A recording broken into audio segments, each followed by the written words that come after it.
Nous proposons un parcours musical de quelques œuvres des collections du musée.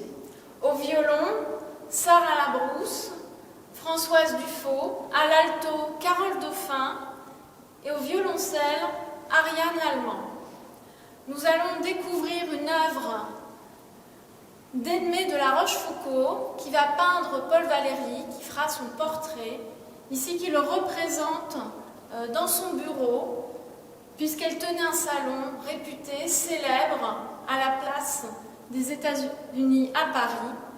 Ce salon va d'ailleurs recevoir les esprits les plus brillants de l'entre-deux-guerres. Ici, elle le représente dans l'attitude de la conversation. Son regard est tourné vers l'extérieur. Il a une pose élégante, son costume clair, avec cette position l'index posé sur la joue. Souvent, d'ailleurs, d'autres peintres le représenteront d'une manière plutôt celle du penseur, plus rentré en lui-même.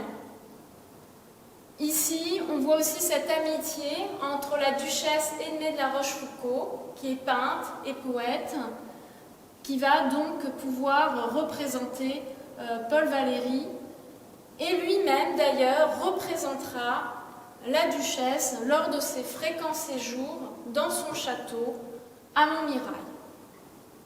C'est donc tout naturellement que nous avons choisi l'aria de la 3e suite pour orchestre de Jean-Sébastien Bach, dont Paul Valéry a écrit un texte, dont nous allons vous lire un extrait.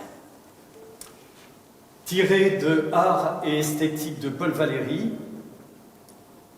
miraculeuse aria de la 3e suite de Bach, exemple adorable où je n'entends ni mélo, ni pathos, ni rien qui ne soit réel, qui ne se développe en soi-même et s'expose sous toutes ses faces sans me voir. Intensité de pureté, nul emprunt au cœur, ni au hasard heureux, ni à moi, ni au passé. Quel présent! Exemple adorable, action en soi qui semble à l'infini de tout objet, pur de tout dessein, volonté isolée, acte pur, m'ignorant et m'éblouissant. Tellement que moi, auditeur, qui après tout donne existence par mon ouïe et par mon être à ce phénomène, me sens être accidentel. Ma sensation pourrait se passer de moi. Le systématique ronflement identique, rythmé des violoncelles, comme le sol, la masse, la constance sur quoi l'édifice, la croissance, la genèse, la force des cordes hautes s'élèvent, se meut, s'exalte. Bach, triomphe de la musique intrinsèque. Rien d'étranger, tout est sur la table. Pas d'ombre, pas de sentiment, pas de mystère autre que celui qui est le suprême de l'existence par soi.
œuvre de la fin du XIXe siècle de Lecomte du Nouille, qui représente ici Francesca di Rimini et Paolo. Il va être fidèle au texte du poète, puisqu'ici il reprend l'histoire extraite de la Divine Comédie, où Virgile, le poète Virgile, conduit Dante à travers les enfers à la rencontre donc des deux amants ici représentés, qui représente bien d'ailleurs le tragique de la passion amoureuse. On voit la vision ici du peintre, à la fois sombre, d'où émane une grande sensualité, puisqu'ici ils sont représentés en flottant dans les airs au-dessus des vapeurs rougeâtres des enfers. Souvent, ce peintre aussi réalise des tableaux de grand format, et on retrouve ici justement cette caractéristique, et il aime représenter ces créatures sensuelles à la plastique ingresque. L'atmosphère ici du drame répond aussi à cette source littéraire, qui répond aussi au code de la peinture académique, puisque ce peintre sera formé à l'école des Beaux-Arts à Paris.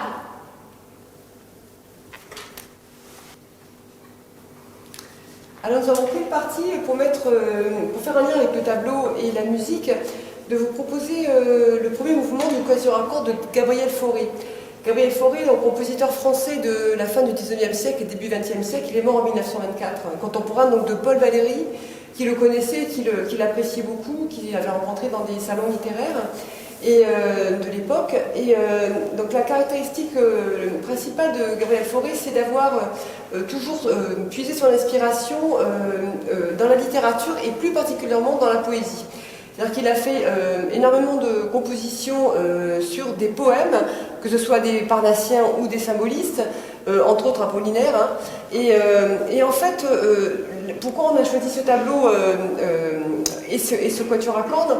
En fait, c'est finalement pour mettre en avant le rapport très étroit entre les arts.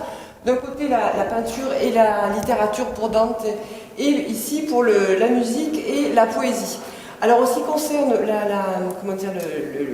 la pièce, ce n'est pas du tout une mélodie, c'est vraiment le quatuor à cordes, l'œuvre ultime de Gabriel Fauré qu'il a composée en 1924.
cette fois-ci une œuvre de Jean Hugo, arrière-petit-fils de Victor Hugo. Il se forme en autodidacte, mais évoluera dans un milieu littéraire et artistique propice à la création. Il fera une brillante carrière en tant que décorateur et d'ailleurs il va travailler pour Cocteau où il réalise à la gouache ses décors et ses costumes. À la fin des années 20, il part se retirer dans le mas de Fourques près de Lunel. À partir de cette période, il va peindre de plus en plus de paysages méditerranéens, dont celui-ci, qui s'intitule « La plage de l'Estartite » en Catalogne. Ses œuvres dans les années 50, puisque ce tableau date de 1953, Jean Hugo va à l'essentiel en simplifiant son dessin et ses combinaisons de couleurs. On observe les motifs en aplat et également les plans superposés qui construisent l'espace. Il va aussi à l'essentiel puisqu'il retient que quelques éléments de l'architecture. Ici, on observe un paysage qui paraît désert et silencieux, à l'exception du petit personnage qui semble perdu dans le paysage. Une atmosphère inquiétante et mystérieuse, souvent ses œuvres se situent entre rêve et réalité. Alors pour faire le lien avec ce tableau, nous allons vous jouer deux petites pièces d'un compositeur assez peu connu, bien qu'il ait laissé un gros catalogue d'œuvres d'opéra, ballet, symphonie, concerto. C'est Reinhold Glier, un compositeur ukrainien d'origine belge, donc actif première moitié du XXe siècle. Il a disparu dans les années 50. Donc en Russie, il était chef d'orchestre également et professeur de Sergueï Prokofiev. Donc ces deux petites pièces, prélude et gavotte. Donc comme leur nom l'indique, ça situe assez bien le style d'écriture de Reinhold Glier, car en fait il va puiser inlassablement dans les formes traditionnelles de la musique, de l'écriture musicale, mais il va y apporter un regard moderne et nouveau, réaliste, vraiment qui est très emblématique de la façon d'écrire de cette période du XXe siècle, entre classique et moderne. Donc deux morceaux pour violon et violoncelle de Glier, issus de 8 morceaux, donc ici le prélude et la gavotte.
donc ce parcours musical avec une œuvre d'Hervé Di Rosa, Premier amour, une œuvre de 1984.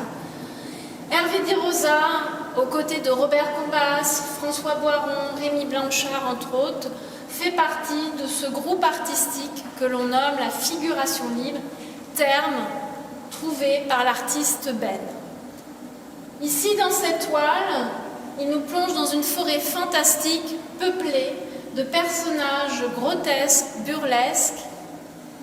Et aussi, on retrouve ce format qu'il apprécie, qui pourrait être un peu comme une grande case de BD, puisque l'influence aussi de la bande dessinée présente dans son travail. On retrouve ces couleurs joyeuses et éclatantes. Presque au centre, on retrouve ces deux personnages issus de sa mythologie personnelle, la diromythologie, qu'il va abandonner peu de temps après, Ankh et Enquête. Finalement, il revisite une manière originale de revisiter l'histoire biblique d'Adam et Ève sous le regard de cet étrange serpent. Alors, l'envie d'associer Erik Satie et Di Rosa peut paraître un peu saugrenue, d'autant qu'un certain temps les sépare. Satie disparaît dans les années 20, donc Di Rosa, comme vient de dire Carole, peint cette toile en 1984. Mais en fait, il y a une chose qui nous a paru intéressante de souligner, c'est le personnage de Satie. Alors, Erik Satie, c'est un compositeur donc français, fin 19e, début 20e, il est très proche de Cocteau, avec lequel il travaille beaucoup. Et en fait, c'est un personnage, ainsi que ses œuvres, qui est bourré d'humour, de cynisme et de décalé. En fait, déjà, rien que par les titres de ces morceaux, il y a des préludes flasques pour chiens, il y a des pièces froides, il y a des gnossiennes, donc on reviendra sur ces gnossiennes. Donc c'est un personnage qui, de par son humour et son état d'âme dans la vie même en général, se rapprochera assez rapidement du mouvement Dada. Il est également à l'origine de plusieurs mouvements d'avant-garde de l'époque, tels que le surréalisme, la musique minimaliste et la musique répétitive, qui nous intéresse plus nous en tant que musiciens. Et aussi quelque chose pour lequel on a envie de rapprocher de Di Rosa, c'est le théâtre de l'absurde. Donc UNESCO, Beckett. Et en fait, c'est vrai que pour moi, Satie et Di Rosa se rejoignent quelque part dans ce côté décalé de la vision des choses. Donc finalement, quelque chose assez figuratif, même très figuratif, et quand même décalé et très humoristique. Donc là, nous allons vous jouer une transcription pour quatuor à cordes d'un morceau pour piano de Erik Satie, qui est une gnossienne. Il en a écrit 6 et c'est la 3e. Voilà.